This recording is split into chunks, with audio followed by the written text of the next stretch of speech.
പുതിയ അരങ്ങിൽ ആട്ടവിളക്ക് തെളിയുമ്പോൾ വേഷങ്ങൾക്ക് ആസുരകാലത്തിന്റെ രൗദ്രതയേറുന്നു.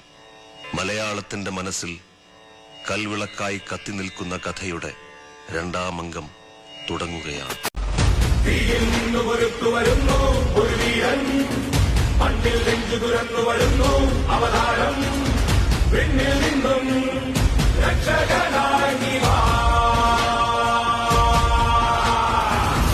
തീയിൽ നിന്നു കൊരുത്തു വരുന്നു ഒരു വീരൻ, മണ്ണിൽ നെഞ്ചു തുറന്നു വരുന്നു അവതാരം, പിന്നിൽ നിന്നും രക്ഷകനായി